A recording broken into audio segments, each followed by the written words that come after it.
Estoy un poquito, bueno, no un poquito, estoy un poquito impresionado por algunas cosas. Pero quiero contarte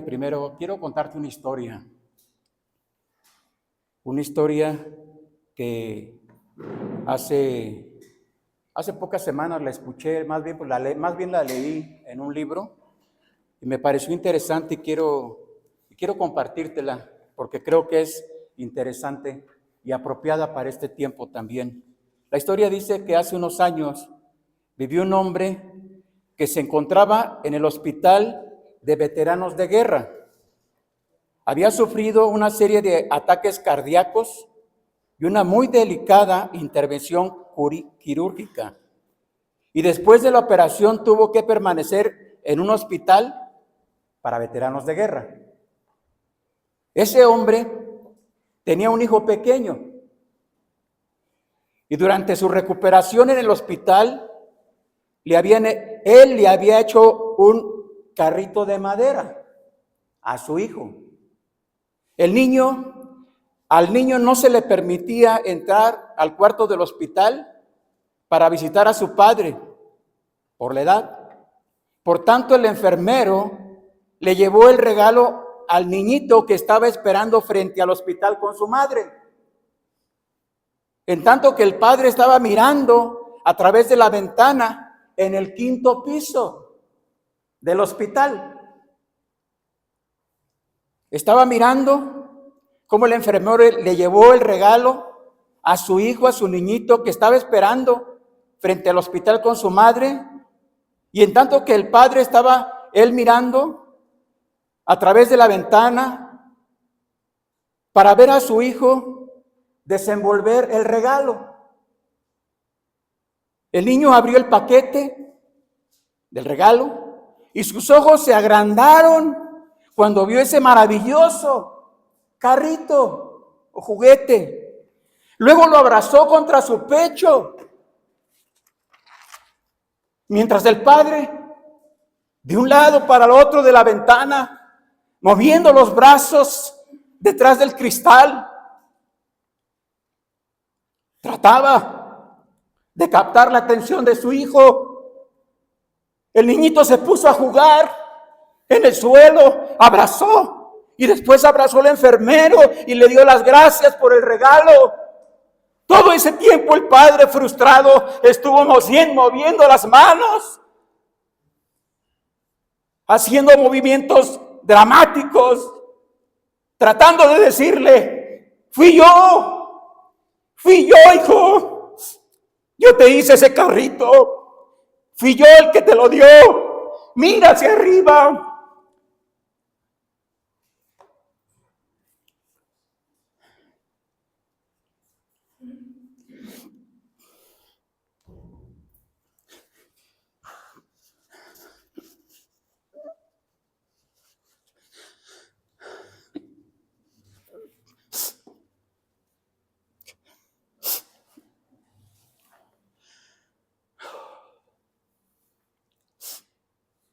Finalmente la madre y el enfermero dirigieron la atención del niño a la ventana del 5º piso. Fue entonces que el niño gritó: papito, gracias, te extraño, papito, ven pronto, ven a casa, gracias por el regalo.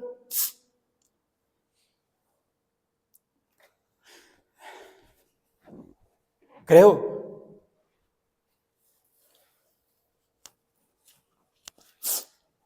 que aquí habemos tal vez personas, o en muchos lugares tal vez, que creo que nos parecemos a ese niño. Dios nos da regalos a veces. Dios a veces nos bendice con cosas buenas, con cosas que Él ha preparado, con cosas que Él ha guardado, con cosas que Él las ha hecho. Nos da promesas, nos da descanso, nos da comida. ¿Y sabes qué? A veces actuamos como el niño. Nos olvidamos de Él. Estamos contentos con el juguete o con el regalo. Estamos contentos con el dinero o el trabajo. O estamos contentos con las cosas, pero nos olvidamos de aquel que nos lo dio. Y nos entretenemos y nos ocupamos. Y le dedicamos tanto tiempo a eso, sea una casa, sea un carro, fuera lo que fuera. Y nos olvidamos del dador, de quien nos lo dio. Dios nos da un amigo que nos ama y nos prendemos más al amigo que aquel que nos dio el amigo. A veces Dios, o hay personas que a veces dicen que Dios le ha dado un empleo, un buen empleo, pero a veces esas personas aman más al empleo que a Dios que se los dio. Le dedican más tiempo al empleo que a aquel que les dio el empleo, o muy buen empleo. Y Dios pareciera estar en la ventana diciéndonos: mira hacia arriba, fui yo el que te lo dio, fui yo el que lo preparé, fui yo el que te estaba pensando en ti, fui yo el que lo hice. Y Dios pareciera que Dios estuviera diciéndonos: mira hacia arriba, mírame a mí, fui yo. Yo creo que Dios anhela que nosotros elevemos nuestra mirada y le digamos: gracias, Padre, gracias, te extraño, quiero estar contigo, quiero que vengas a la casa. Como el niño le dijo a su papito querido, ¿verdad?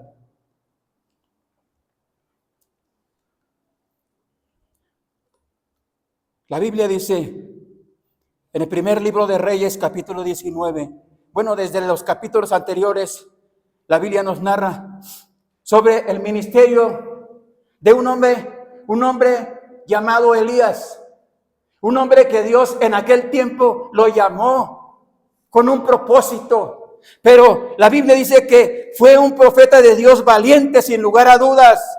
También fue un hombre de gran humildad. Inclusive los grandes teólogos estudiosos de la Biblia comparan el ministerio de Elías, el profeta, ese hombre de Dios, un hombre sencillo, un hombre humilde, un hombre valiente, sí, pero comparan ese ministerio que él tuvo, que Dios le dio, con el ministerio del Señor Jesucristo. Tenían mucho parecido en muchas cosas.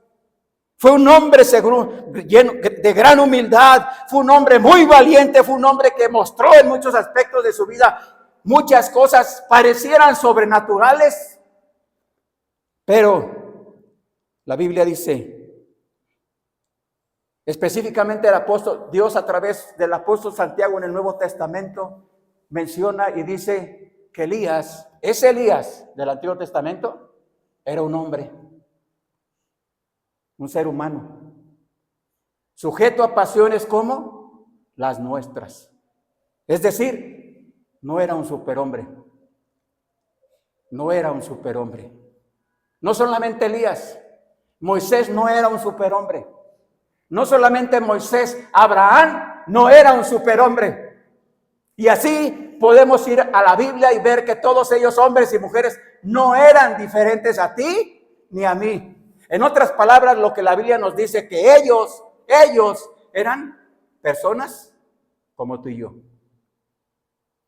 Seres humanos como tú y yo.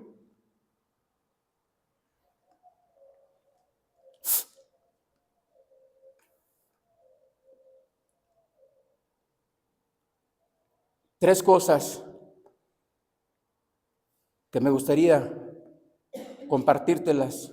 Hay muchas, pero tres que Elías experimentó desde que Dios lo llamó, porque fue Dios el que lo llamó, ¿verdad? En una época terrible, en un tiempo terrible, en un tiempo en el tiempo de los reyes. No era el tiempo de Saúl, no era el primer rey de Israel, no era el tiempo de David, el segundo rey de Israel, no era el tiempo de Salomón, no era esos tiempos, ya habían pasado, era el periodo de los reyes, pero ese reinado ya había pasado. Y dice la Biblia, no solamente en el libro de los reyes, sino en otras porciones más, que después de esos reyes de Israel vinieron otros reyes,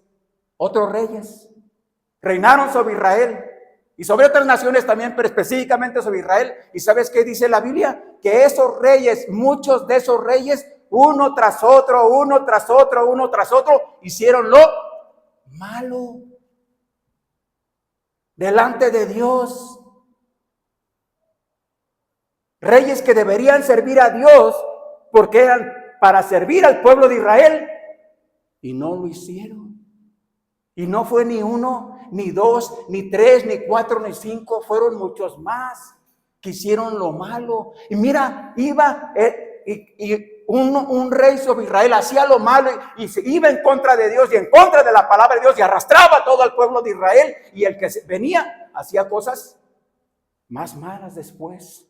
Mira, al grado de que dice la Biblia que cuando comienza a reinar, antes de comenzar a un rey, estoy en el primer libro de Reyes, capítulo 16, y dice la palabra de Dios, versículo 29, lo puedes buscar si quieres, pero si no, escúchame por favor. Dice el versículo 29 del capítulo 16 del libro de los Reyes, primer libro de Reyes, y dice así la palabra de Dios: comenzó a reinar Acab, hijo de Omri.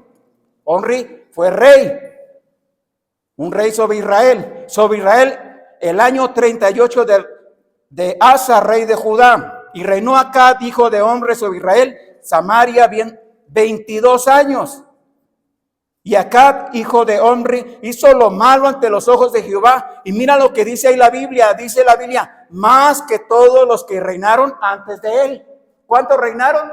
No sé. Bueno, sí dice cuántos la Biblia, pero ¿sabes cuántos reinaron? Muchos. Y por muchos años. Y hicieron lo malo. Y él es este que menciona aquí, Omri, ¿qué hizo? Cosas más malas que todos los demás. Y no solamente dice la Biblia que este hombre, su papá de Acab, hizo lo malo ante los ojos de Jehová, porque dice, versículo 31, porque le fue ligera cosa andar en los pecados de Jeroboam, hijo de Nabat, y tomó por mujer a Jezabel. Bueno, ese se menciona, Jezabel, hija de Et Baal, rey de los Sidonios. Esta mujer no era del pueblo de Israel. Y fue y sirvió a Baal y lo adoró. Versículo 32, e hizo altar a Baal en el templo de Baal que él edificó en Samaria. Si lo hubiera edificado ella, tendría razón, porque ella no era del pueblo de Israel, pero lo hizo él, siendo rey de Israel. Hizo también Acab una imagen de acera, haciendo así Acab más que todos los reyes de Israel que reinaron antes de él, para provocar, dice la Biblia, para provocar la ira de Jehová, Dios de Israel. ¿Sabes? Ese periodo de tiempo, que no fueron 10, 20, 30, 40 años, fueron tal vez muchos más, décadas, años. Israel, el pueblo de Dios, estaba viviendo, ¿sabes qué? Había vivido por décadas o tal vez varios siglos en oscuridad, en maldad, por todos esos reyes que habían gobernado. Y aquí dice la Biblia que en ese periodo de tiempo fue cuando Dios llamó a un hombre llamado Elías. La Biblia lo describe como el Tisbita. Y Tisbe se refiere al lugar donde él probablemente nació o vivió la mayor parte de sus días. Pero ¿sabes qué? Tisbe, ni siquiera los arqueólogos y los estudiosos de la Biblia, ni siquiera históricamente, no han encontrado un lugar cerca de Galaad, sí, pero exactamente cómo era, había ciudad, de qué vivían, cómo vivían, etcétera, etcétera. Era una ciudad próspera, era un pueblo que se vendía ahí. No hay datos. Es decir, parece que Tisbe, parece ser, dicen los estudiosos de la Biblia, parece ser que Tisbe era un lugar desconocido, insignificante, que ni siquiera aparecía en el mapa en aquel tiempo. De ahí Dios llamó a Elías, el Tisbita. Algunos creen que su apariencia física de Elías, de este hombre, era una apariencia ruda. Su piel era una piel por la época y los lugares y todos los datos que históricamente se tienen, que su piel era una piel bronceada. O sea, a lo mejor nosotros no somos negros, ¿verdad? Según los hermanos cubanos, dice el hermano, no, ustedes no son negros, les vamos a decir quién es un negro, ¿verdad? Y ya más o menos es. Pero la piel, la expresión, el cuerpo, probablemente a la expresión física, Elías el profeta, su cuerpo, su imagen, su forma de vestir, pareciera tan insignificante, humanamente hablando, ¿no? Es decir, no, hablando de la forma de vestir, su forma de vestir no era muy llamativa, ni siquiera era tal vez propia para un profeta de Dios, para un hombre de Dios. ¿Sabes? Eso a mí me hace recordar cuando la Biblia habla de un hombre que Dios preparó desde el vientre de su madre, que fue lleno del Espíritu Santo desde el vientre de su madre. Ese hombre nació milagrosamente porque su mamá era estéril y su papá, que era obviamente casada, no podían tener hijos. Pero Dios le dijo, te voy a dar un hijo. ¿Y qué hijo le dio? ¿No? Ese hombre, la Biblia dice en el Nuevo Testamento que se llamó Juan. Cuando los familiares de su padre Zacarías y de su mamá, Elizabeth, querían ponerle otro nombre, ¿verdad? Ya van a ser, pues vamos a ponerle, y querían ponerle otro nombre. Y cuando la mamá dice, no, Juan va a ser su nombre. No, pero no hay nadie en la parentela, nadie se llama Juan. Bueno, aquí sí tenemos un Juan, ¿verdad? Mi cuñado se llama Juan, ¿verdad? ¿Hay más Juanes? No. Está Carlos, ¿verdad? Sí, cierto. Hay 2 Juanes, ¿verdad? Y la Biblia dice que cuando su padre Zacarías le preguntaron cuál va a ser su nombre, bueno, había quedado mudo por la visión que tuvo haciendo su oficio, su trabajo. Y él dijo, Juan va a ser su nombre. Juan el Bautista, ¿no? Y dice la Biblia que Juan el Bautista fue preparado por Dios, capacitado, muy probablemente en el desierto. Se alimentaba de chapulines y miel silvestre. Y su ropa que usaba, era tan sencilla que probablemente como la de Elías, el tisbita, de piel. ¿Quién sabe si era de camello? No dice, si era de camello, de chivo, de vaca, si era de piel. Bueno, ya no hay muchas cosas de piel, ¿verdad? Bueno, sí, piel sintética. Pero 3 cosas que él vivió, o que él más bien experimentó durante su llamado. Elías fue el profeta de Dios valiente, pero Elías enfrentó el desánimo, enfrentó el abatimiento y la tercera cosa que enfrentó durante periodos de años, periodos no constantemente, pero diferentes periodos, el desánimo, el abatimiento y por último, la depresión. Escucha bien, hermano. Elías, el profeta de Dios, experimentó la depresión. Y todos los seres humanos, de acuerdo a la Biblia, de alguna o de otra manera, enfrentamos el desánimo, enfrentamos el abatimiento. ¿Y sabes qué?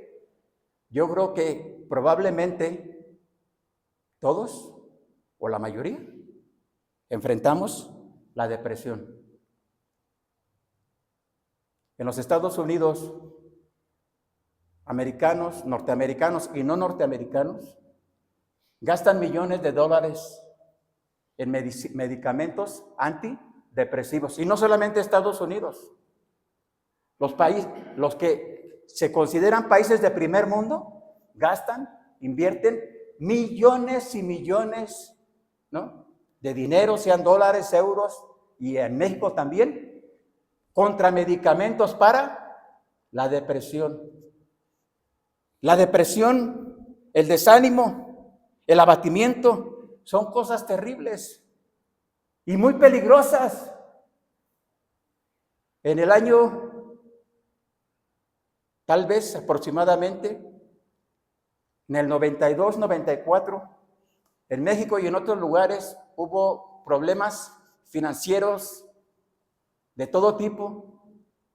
Y se dice, dicen datos que se dieron en aquella época, que personas cayeron en depresión por todo eso que estaban enfrentando, que personas que se suicidaron algunos. Otros tuvieron que ir, cayeron en hospitales psiquiátricos porque no pudieron resistir los ataques, el sufrimiento, la depresión, el abatimiento, el desánimo. No pudieron soportarlo y tomaron, diríamos, la puerta falsa.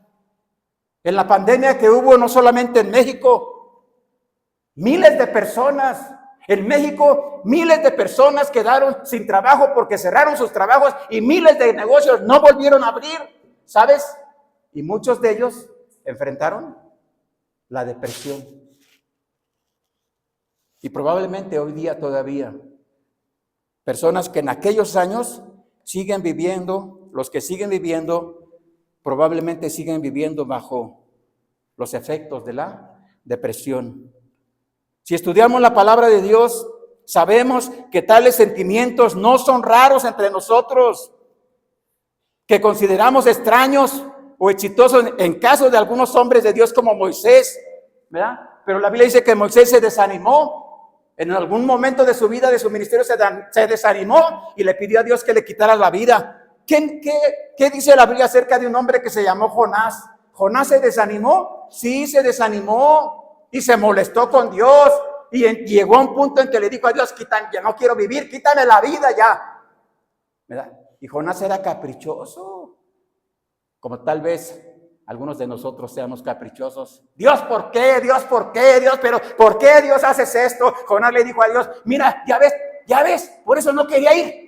Por eso no quería ir a Nínive, porque tú los perdonaste. Y se enojó. Y Dios le dijo, no está bien que hagas eso. Como si fuera un niño chiquito, ¿verdad? No está bien que te enojes, no está bien que te molestes. No, pero es que tú los perdonaste. Y yo no quería que los perdonaras. Y él quería que les diera cuello como al chino de las lomas, ¿no? Que le querían dar cuello. Creo. La Biblia dice que el apóstol Pablo, cuando escribe la segunda carta a los Corintios, sufrió el abandono. Sufrió el abandono.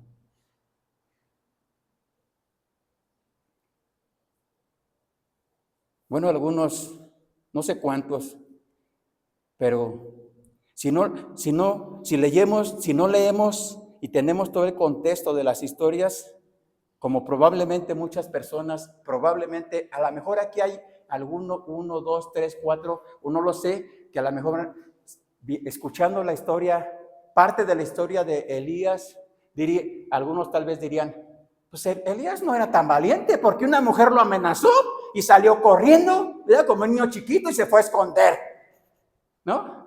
Entonces no era tan valiente.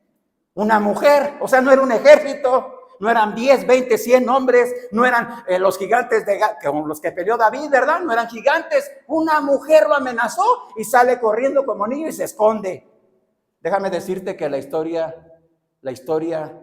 si alguien piensa que fue así, no ha leído la historia completa y no tiene todos los datos correctos que nos da la Biblia y la historia secular de por qué Elías temió, porque sí le dio miedo, las amenazas, no del rey Acab, no de los ejércitos, no de la gente que lo iba persiguiendo y lo persiguió por años, no, sino cuando Jezabel le dice, manda decirle al profeta y le dice, mañana a estas horas, ¿no? Te va a pasar lo mismo que tú hiciste con los sacerdotes de Baal, ¿verdad? Porque ese era el contexto. O sea, era lo que había pasado anteriormente. Por eso Jezabel le dijo, mañana te voy a cortar el cuello. Así como te de cortarte el cuello a 450 sacerdotes, profetas de Baal y a otros 400 aproximadamente, ¿verdad? 400 sacerdotes de Acera, que comían a la mesa del rey, no porque Acab los quería que comieran, sino porque ella los había puesto ahí. Había quitado a los profetas de Dios, de Jehová. Dios los había quitado, los había perseguido. Ella, no Acab, ella. Y entonces Jezabel, bueno, Jezabel no era reina, ¿eh? Algunos creen que era reina, pero ¿sabes qué? Acab se casó con Jezabel, sí, pero nunca tuvieron una relación de esposos. No eran esposos. ¿Sabes qué era? Era una relación de mamá y hijo. Mamá y hijo. Esa era una relación, no era una relación de esposos. No. Ella no vio a Jezabel como su esposo.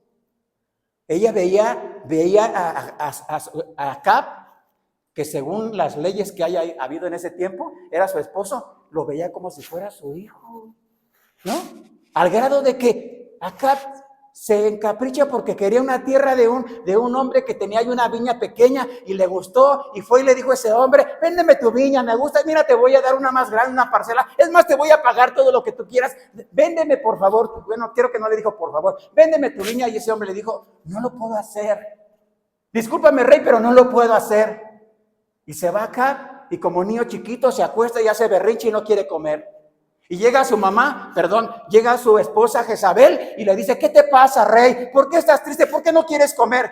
Y le dice su esposo, es decir, el niño, le dice: es que Naamán no me quiso vender su parcela, yo quiero esa parcela, yo quiero esa viña, me gusta esa viña. Casi a lo mejor no le dijo: ya me veo ahí trabajando en mi viña, no iba a trabajar ahí, ¿verdad? Pero bueno.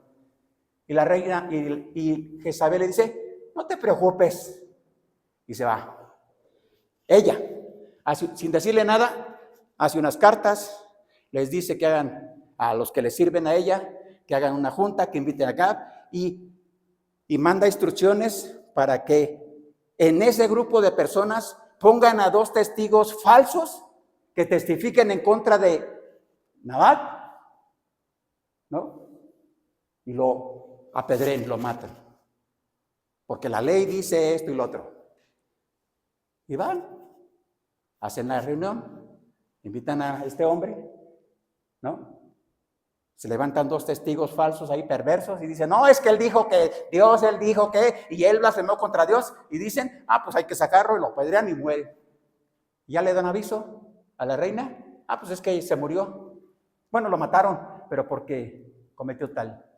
Y entonces le dice la reina a su hijo, y será su hijo, le dice: ya está, toma, ahí está la viña ya. Él se murió. ¿Por qué Elías temía a las amenazas de Jezabel? ¿Por qué huyó para esconderse? ¿Sabes? Bueno, analizar todo eso nos llevaría mucho tiempo. Tengo aquí así, ¿por qué 4 o 5 cosas que influyeron para que Elías huyera cuando recibió las amenazas de esta mujer?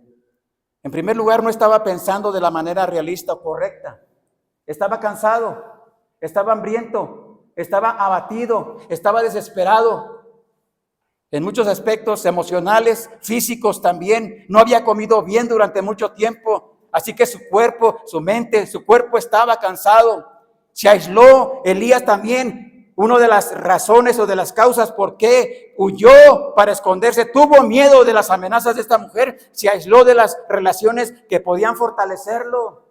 Otra de las cosas fue que fue cautivo de las consecuencias de una victoria, ¿sabes?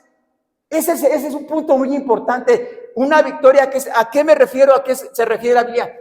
Tenía poco tiempo que Dios le había dado una gran victoria a todo el pueblo de Israel, pero usó a Elías. Tenía poco tiempo que fue cuando Dios le dijo a él, a Elías le dijo: ve con Acab, habla con él y dile que llévalo a tal lugar y que él vaya con todos los sacerdotes de Baal y las personas que le sirven a tal lugar y los voy a probar. El Dios que responda con fuego, ese sea Dios. Mira, dice la Biblia, los relatos, los capítulos, que el rey Acab le dice: está bien.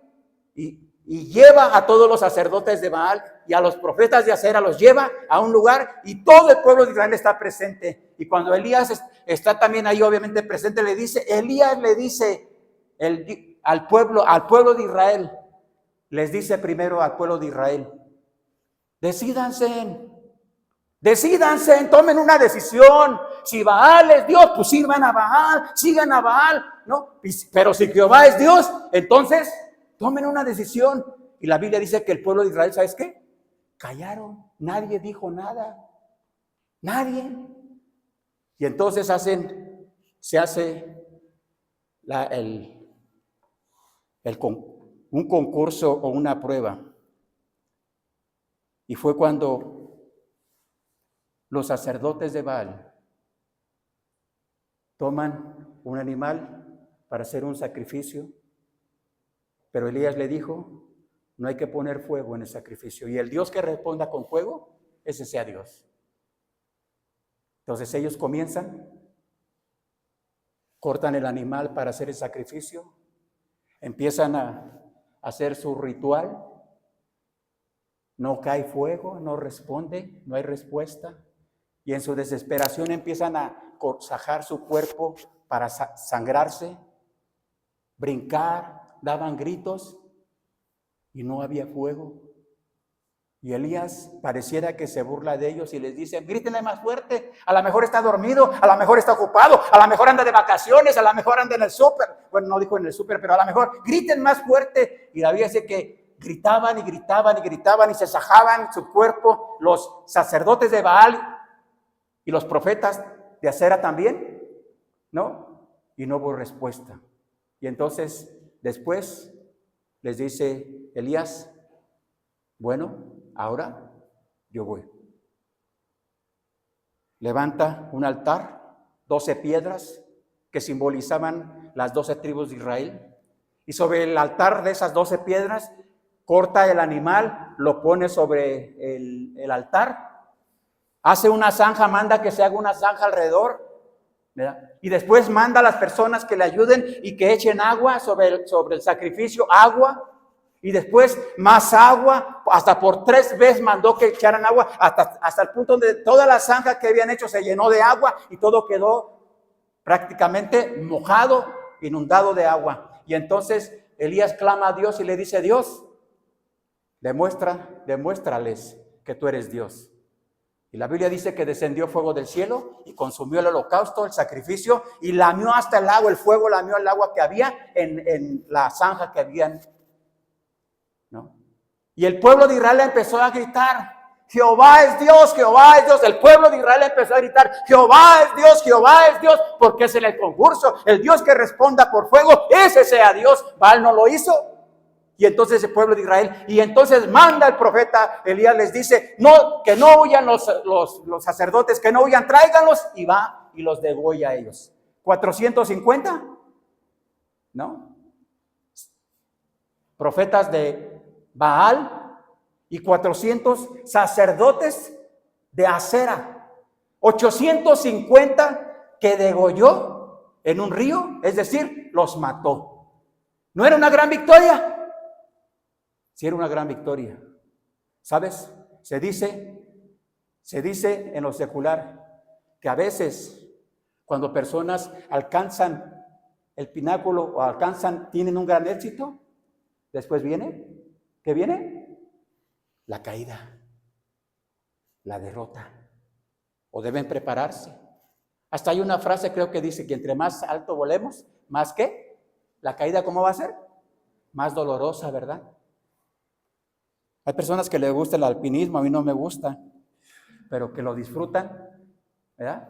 Bueno, muchos mueren, porque no todos lo logran, pero se dice que a los que les gusta, que cuando llegan a la cima, ¿no? Sienten un gran júbilo, ¿no? Sienten una gran pasión y están allá, lo lograron, pero después el chiste y después la bajada, ¿no? A lo mejor dice, bueno, pues ya nomás echan de cabeza y ya, ¿verdad? Digo, bueno, ¿sabes? La gran batalla en el Monte Carmelo, así se llamaba el monte, donde fue la masacre de todos esos profetas y sacerdotes de Baal y Acera. Esa fue una parte de las consecuencias de la victoria. Estaba exhausto físicamente, consumido emocionalmente y muchos años había vivido una situación arriesgada. Era un hombre perseguido, era un hombre considerado enemigo número 1. Y no por un día, ni 2, ni 3, por años. Fue perseguido. Además estuvo mucho tiempo en el desierto, a punto de morir de hambre. No cabe duda que Elías había llegado físicamente al final de la cuerda y con toda seguridad debilitado espiritualmente. Capítulo 19, por favor. ¿Sí estás ahí? Por favor. Capítulo 19.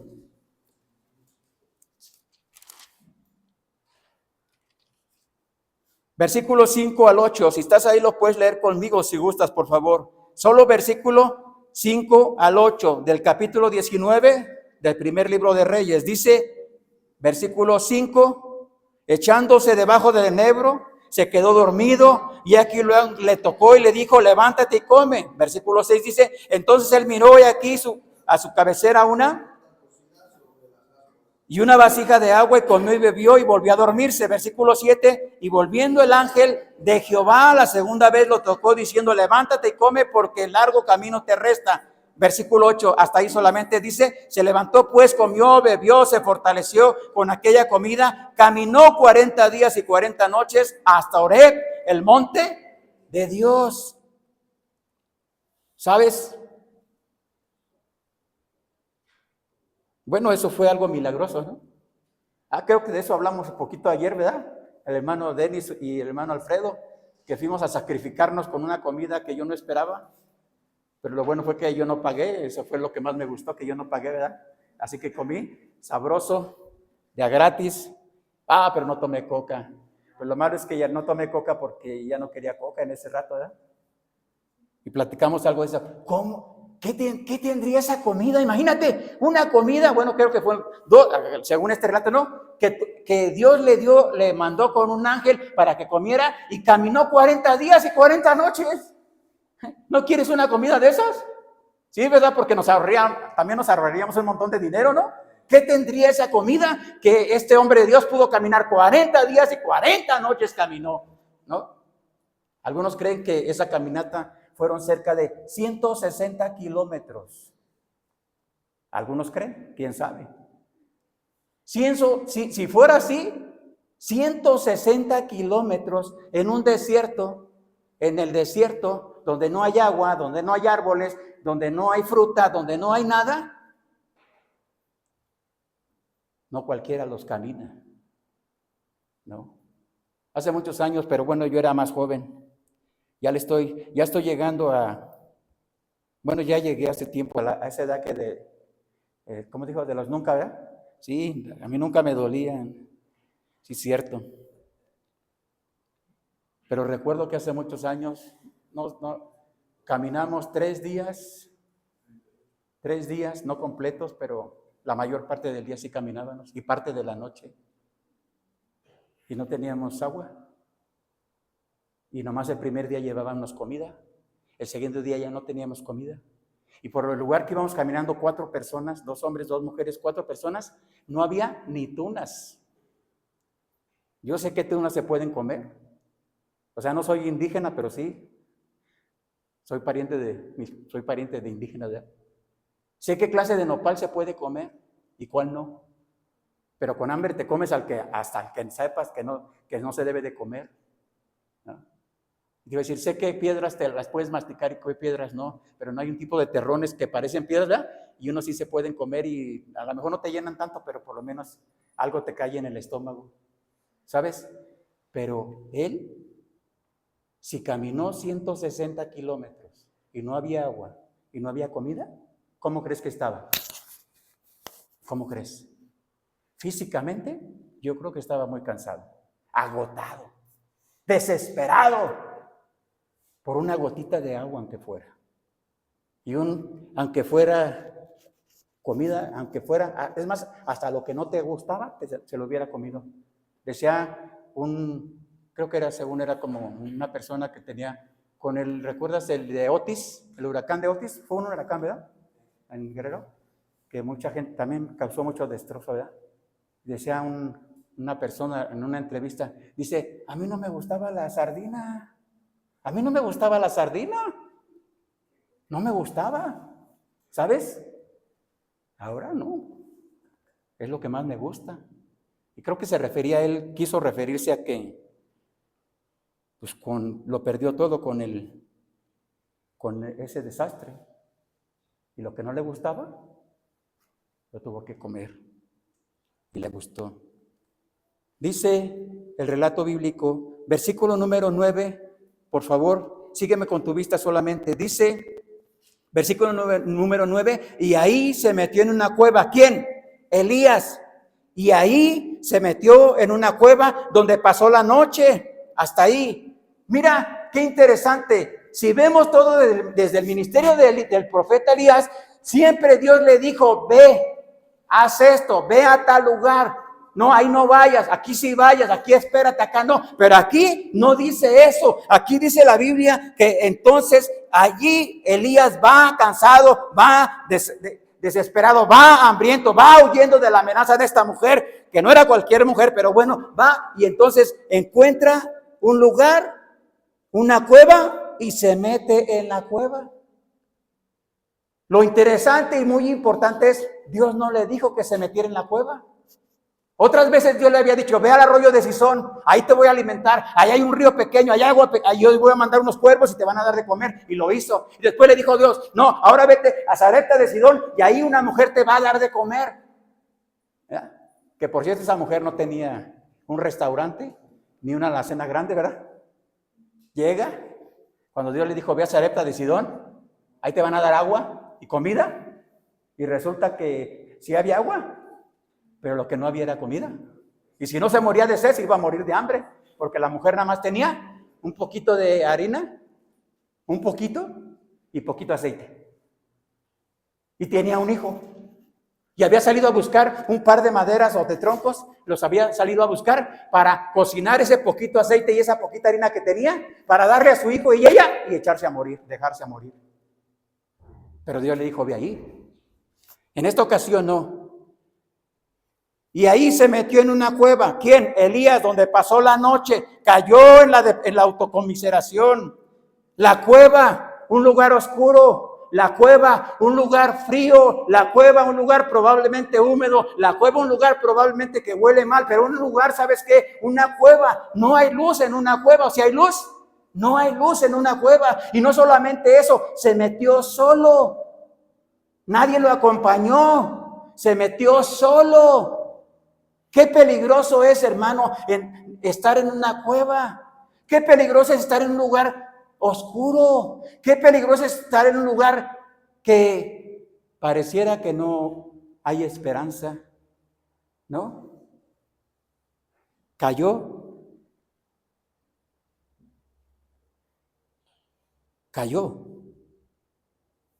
en la autoconmiseración. ¿Sabes? Se dice que la autoconmiseración es una emoción patética, una emoción humana patética. Nos miente, exagera las cosas, nos lleva a las lágrimas.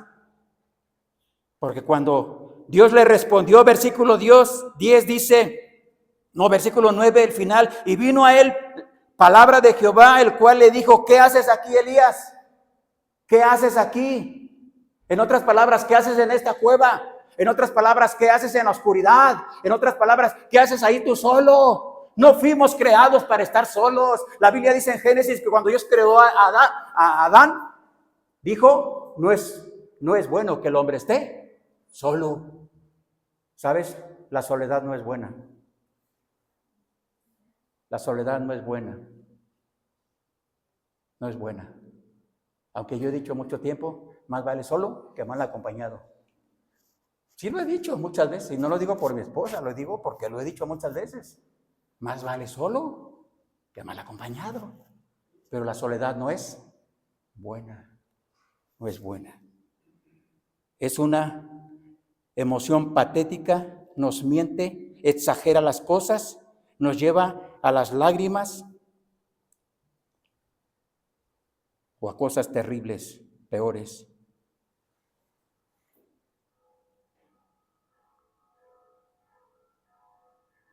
Bueno, aquí dice la Biblia que Dios le dijo a este hombre, a Elías, a su profeta: ¿qué haces aquí, Elías? Él respondió, versículo 10, he sentido un vivo celo de Jehová de los ejércitos, porque los hijos de Israel han dejado tu pacto, han derribado tus altares, han matado de espada a tus profetas, y solo yo he quedado, y me buscan para quitarme la vida. Sí, cierto, sí lo buscaron por años, sí lo persiguieron, sí lo buscaban para quitarle la vida. Sí, cierto, eso era una verdad, pero ¿sabes qué? Estando en la cueva, lo hizo más grande, ¿no? A veces exageramos las cosas, ¿no? Por eso, la autoconmiseración es una emoción humana patética. No, es que siempre, mira, es que me dicen siempre esto, es que me dicen siempre el otro, es que dijeron, y siempre me están echando. Exageramos, ¿no? Ya hasta nosotros como padres, ya te dije 1000 veces que no debes hacer esto. Ah, caray, ¿a poco ya las iba contando? 800, 900, 999. Ah, esta es la número 1000. Ya te dije 1000 veces. No, estamos exagerando, ¿verdad? ¿Sabes? Así es, exageramos. Las emociones son peligrosas, son humanas, pero son peligrosas, ¿no? El desánimo es peligroso, lo experimentamos, pero es muy peligroso. Apartarnos, escondernos es muy peligroso. Es una emoción, sí, pero es muy peligroso. ¿Sabes? Si la Biblia terminara ahí, si el relato bíblico terminara ahí, sería terrible. Yo creo que sería terrible, ¿no? ¿Cómo el profeta, el gran profeta de Dios, lo usa Dios de manera poderosa y milagrosa, pero termina en una cueva escondido, quejándose de que solo él quedaba, o solo él amaba a Dios y solo él hacía lo correcto? Sería patético, ¿no? Pero no termina ahí. Qué bendición que no termine ahí. Varias cosas que Dios permitió. ¿Sabes? Dios permite, Dios puso las emociones en nosotros. Dios permite la tristeza, Dios permite el dolor, Dios permite la angustia, Dios permite la desesperación. Dios permitió, en Elías permitió. ¿Sabes por qué permitió todo eso? Porque Elías necesitaba descansar, Elías necesitaba un lugar, Elías necesitaba consuelo, no necesitaba crítica, no necesitaba que Dios lo señalara, no necesitaba que se burlaran de él. Lo que Dios sabía perfectamente lo que necesitaba Elías. Y quiero decirte, hermano en Cristo, Dios sabe perfectamente lo que tú y yo estamos pasando, lo que tú y yo estamos viviendo, y no nada más tú y yo, tus hijos, mis hijos, nuestros nietos. Dios lo sabe perfectamente, nos conoce perfectamente, conoce todo lo que está pasando en el mundo, lo conoce perfectamente, y nada escapa de su control, nada. ¿Recuerdas el Salmo 139? ¿Qué dice el salmista? ¿Qué dice el salmista? Bueno, dice varias cosas importantes, sobre todo de cómo es Dios. ¿Nos podemos esconder de Dios? Pregunto. El salmista dice que no, porque él dice: ¿a dónde me iré de ese espíritu y a dónde me esconderé de tu presencia? Si me fuera a lo profundo del mar, ahí estés tú. O si me fuera a Seol, ahí estás tú. Si me fuera acá, me fuera allá, ahí estás tú. ¿Nos podemos esconder de Dios? No podemos esconder tampoco nuestros sentimientos de Dios y nuestras emociones. No lo podemos. Y si queremos hacerlo, aún así nos engañamos a nosotros mismos, porque a Él no lo engañamos. Cuando decimos, a veces tal vez parece normal que las personas nos digan: buenos días, buenas tardes, ¿cómo estás? Bien. ¿Bien qué? Bueno, no tenemos que explicar, ¿verdad? No, todo marcha bien. ¿Cómo va tu matrimonio? Bien, ahí vamos. No tenemos que explicar, ¿verdad? Pero tenemos la tendencia a veces de pensar, ¿no?, que no pasa nada. Dios no hizo eso con Elías. Dios no lo regañó. No le dijo: ¿qué haces aquí? ¿Qué haces aquí? ¿Qué va a decir el pueblo de Israel? ¿Qué van a decir de ti? No, ¿sabes qué? Dios lo dejó descansar. Y no solamente lo dejó descansar, sabía Dios que Elías necesitaba descansar. Pero algo más importante, Elías necesitaba renovación, renovarse. Y Dios lo renovó.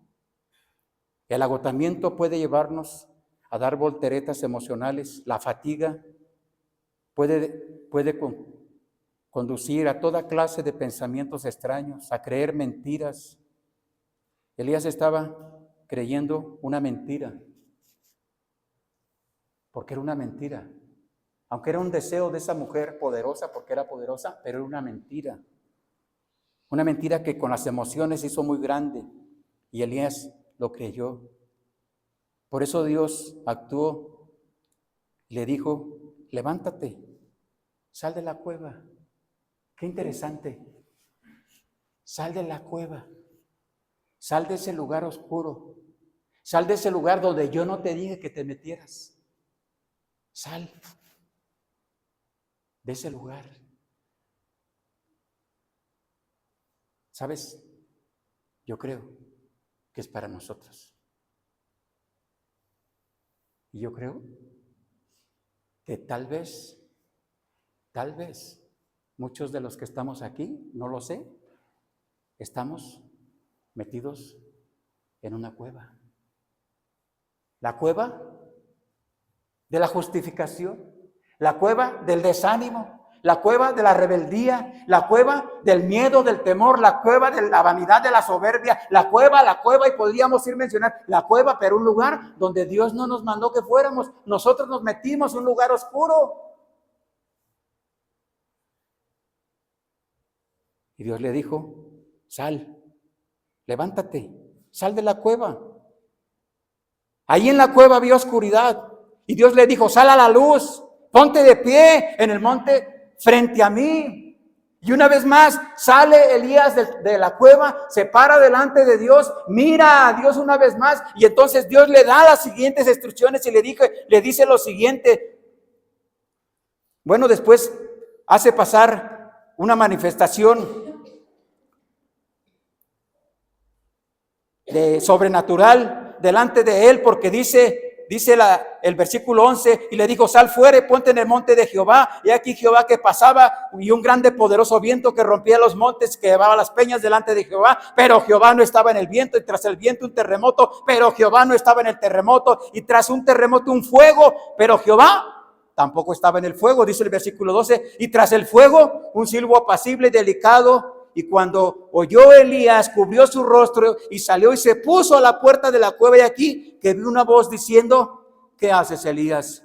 Y una vez más he sentido un vivo celo por Jehová de los ejércitos, porque los hijos de Israel han dejado tu pacto y han derribado tus altares, han matado de espada a tus profetas y solo yo he quedado. Y el Señor le dijo: ve, vuelve por tu camino, por el desierto a Damasco. Llegarás, ungirás a Hazael por rey de Siria. Versículo 16, a Jehú, hijo de Ninsi, ungirás por rey sobre Israel, y a Eliseo, hijo de Safat, de Abed. Eliseo, hijo de Safat, de Abed Meola, ungirás para que sea profeta en tu lugar. Y el que escapare de la espada de Hazael, Jehová lo matará. Y el que escapare de la espada de Jehú, Eliseo lo matará. Y yo haré que queden en Israel 7,000 cuyas rodillas no se doblaron ante Baal y cuyas bocas no le besaron.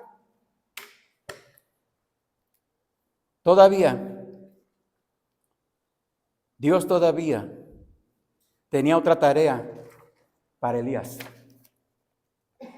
Su última tarea, el final de su carrera, el final. El Dios de Elías lo estaba preparando, lo estaba capacitando y le estaba quitando todo lo que no servía en su vida ni en su ministerio.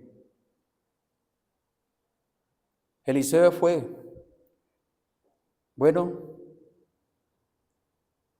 Eliseo no solo fue el sucesor de Elías. Eliseo, ese joven, porque era joven, un joven que Dios preparó,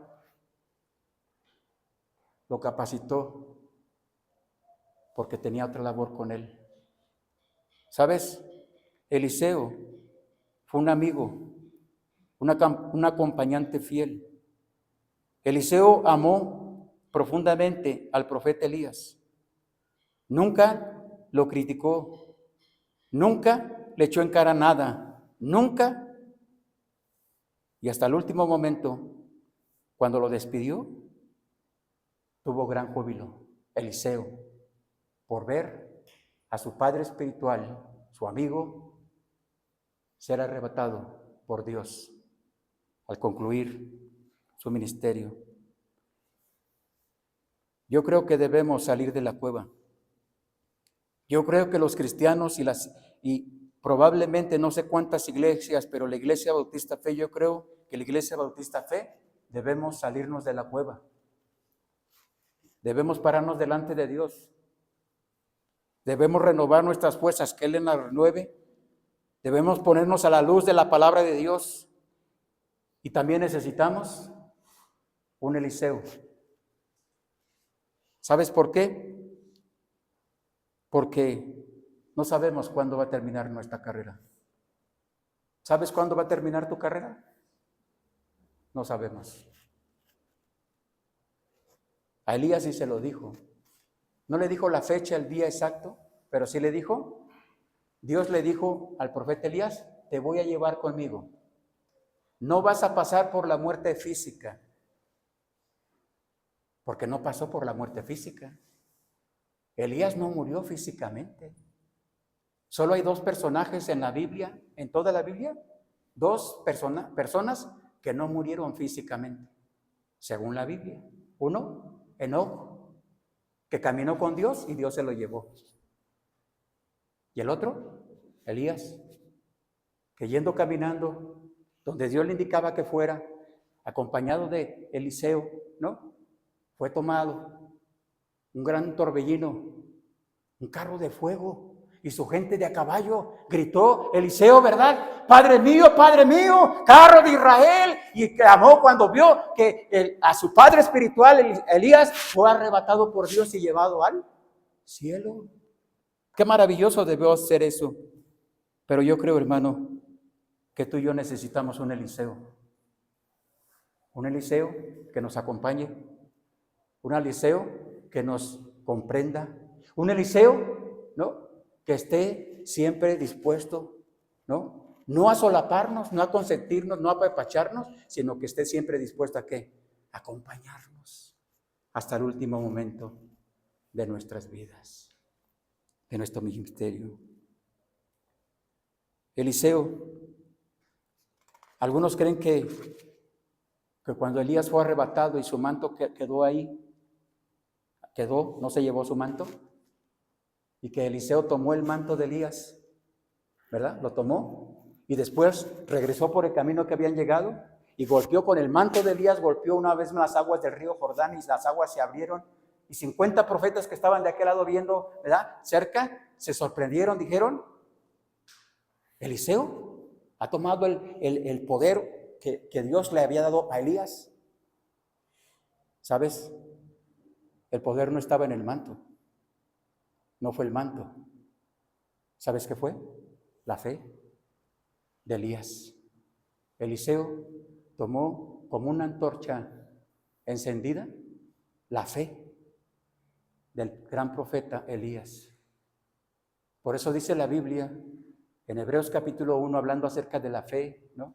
Es la fe, la certeza de lo que se espera, la convicción de lo que no se ve. Y después sigue diciendo todo el capítulo 11, ¿verdad?, llamado el Salón de la Fama, según algunos, ¿verdad? Y por la fe este hizo, y por la fe este otro hizo, y por la fe, y por la fe, y por la fe, y por la fe. Fue la antorcha de la fe la que tomó Eliseo, que Elías bien había cuidado durante mucho tiempo, y aunque mucho tiempo o en muchos momentos tal vez se quiso apagar esa llama de la antorcha de la fe, pero hasta el último momento de su vida se mantuvo firme.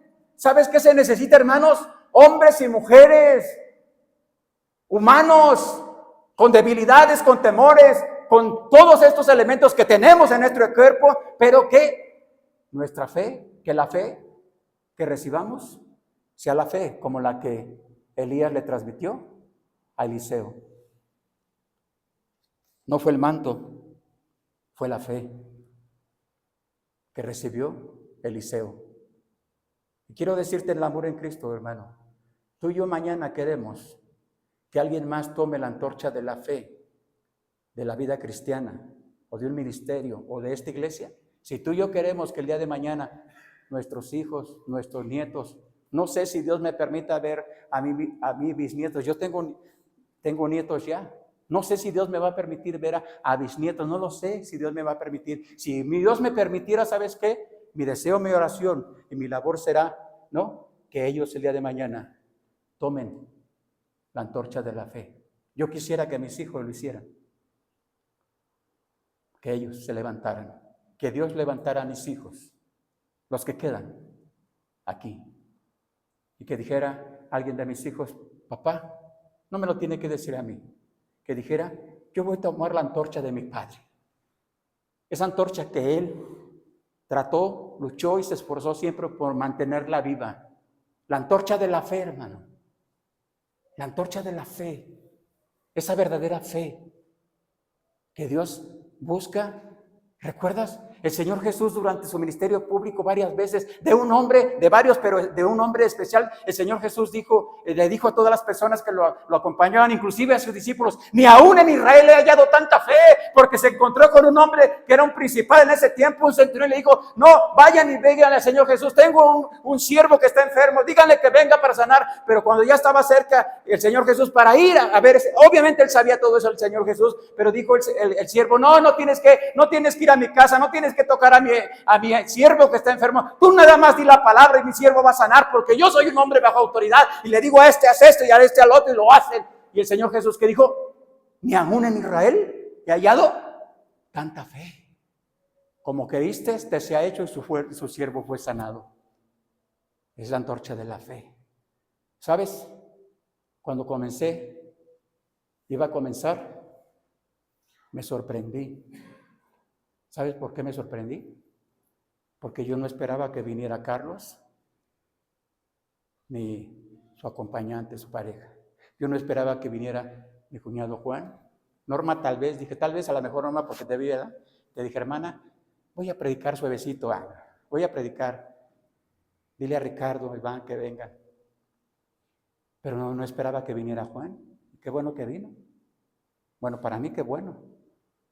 No esperaba que viniera la hermana, porque la semana pasada que no pudo venir, dije: a lo mejor está enfermita, a lo mejor su hijo, pero estuvimos orando. Y bendito sea Dios, que aquí está la hermana. No esperaba que viniera Henry. Yo dije: no, Henry ya se regresó a Cuba, no quiere regresar a Cuba. No esperaba que viniera Henry. Pero ¿sabes qué? Me sorprendió lo que Camila dijo en su acción de gracias. Me sorprendió.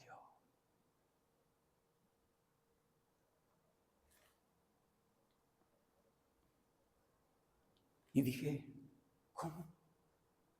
¿Cómo, Dios? ¿Cómo? ¿Y sabes qué? Dios tiene razón. Criticamos, señalamos, juzgamos, exageramos, cuando esa no es lo que debemos hacer, porque no está bien.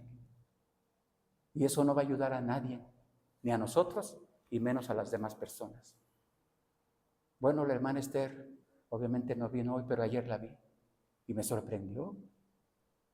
Ayer. ¿Y sabes qué más me sorprendió? Que platicamos 15 minutos, la hermana Esther y yo, y en 15 minutos aproximadamente, Dios, porque yo creo que fue Dios, sanó cosas en mi corazón. Y la hermana Esther, cuando se fue, me dijo: hermano, gracias. Me ayudó mucho a platicar con usted. Bendito sea mi Dios. ¿Sabes? Es lo que necesitamos. Necesitamos salir de la cueva, pararnos delante de Dios y decirle: Dios, perdóname, ayúdame, límpiame, restáurame, cámbiame. ¿A poco no cantamos? Constantemente cantamos: renuévame, Señor Jesús. Pues no lo cantemos, sí debemos de cantarlo, pero primero mejor apliquémoslo a nuestra vida, hermano. y que nos cambie a nosotros, no que cambie a los demás. Cámbiame a mí, Señor. En la mañana estaba temprano, muy temprano aquí, meditando, y vino a mi mente una figura, una ilustración, y dije en mi mente, necesito ir a un cirujano plástico. Necesito ir a un cirujano plástico. Bueno, yo creo que no nada más. A alguna de las hermanas o mujeres que están aquí, ¿les gustaría una cirugía plástica gratis? ¿Les gustaría? ¿No? ¿No se quieren cambiar algo? ¿No? ¿Nada? ¿Sí está perfecto? Ah, bueno. Porque a lo mejor allá afuera puede ser que haya alguna, no nada más hombres, sino mujeres. Yo a mí sí me gustaría cambiarme algo, Mira, esta pata ya no me funciona muy bien, si me la pueden cambiar por una mejor. No, como que esta oreja ya no me funciona muy bien, que me pongan una que funcione bien, ¿no? Como que ya mi forma aquí de mi dentadura ya no me gusta muy bien, sí me gustaría, bueno, pero ese es un dentista, ¿verdad? Pero eso es algo estético, ¿verdad? Sí me gustaría. Pero ¿sabes qué? Pensando en eso en la mañana, dije, Dios lo puede hacer. Dios puede. ¿Acaso Dios no es cirujano? Yo creo que sí. ¿Y sabes qué? El mejor cirujano, el perfecto cirujano del alma, del alma, del alma. Porque Jesús dijo, el Señor Jesús dijo, no es lo que está afuera o lo que se ve, lo que contamina a las personas, es lo que sale de adentro, eso es lo que contamina. Porque de adentro salen todas las maldades, todo lo malo sale de adentro de nosotros. Yo creo que sí necesitamos, hermano, sí necesitamos salir de la cueva y decirle a Dios, perdóname, cámbiame, transfórmame y dame un Eliseo. Vamos a orar, por favor. Puestos de pie, por favor, para orar y terminar con este tiempo. Padre nuestro que está en el cielo, le damos gracias, Señor, por permitirnos este tiempo. Gracias, Señor, porque a pesar del clima, el frío y la situación, pareciera para nosotros difícil, pero usted nos sorprende a cada momento. Pero sobre todo, lo más importante, Señor, es que usted nos ama. La Biblia dice que usted nos ama a pesar de nuestras faltas. Ayúdenos, Señor, cambie nuestra vida, que salgamos de la cueva, que salgamos de todas esas cosas que no nos ayudan, pensamientos, actitudes, emociones, que son humanas, que son naturales, pero que no siempre las tenemos bajo control. Le pedimos, Señor, que nos ayude, cámbienos, transfórmenos, ayúdenos a amar a las personas, a todas las personas sin excepción, porque ese es no solo porque es el mandamiento, porque eso es sano también para nosotros, amarnos los unos a los otros. La Biblia dice que aún debemos amar hasta a nuestros enemigos, amarlos y orar por la salvación y los cambios, la salvación y los cambios que usted quiere hacer en nuestras vidas. Gracias, Padre, por este tiempo. Gracias por mis hermanos. Gracias por Carlos. Gracias por Juan. Gracias por el hermano Gumaro. Gracias por Henry. Gracias por Beto, Sandra, Camila. Gracias por la hermana Connie. Gracias por la hermana Aurora, por el hermano Alfredo, por Denis. Gracias, Señor, y por aquellos hermanos que no pudieron estar hoy por la razón que sea, la hermana Esther. Gracias por ellos, Señor, y necesitamos que nos ayude y nos transforme, Padre. Se lo pedimos en el nombre de Jesús. Amén. Amén.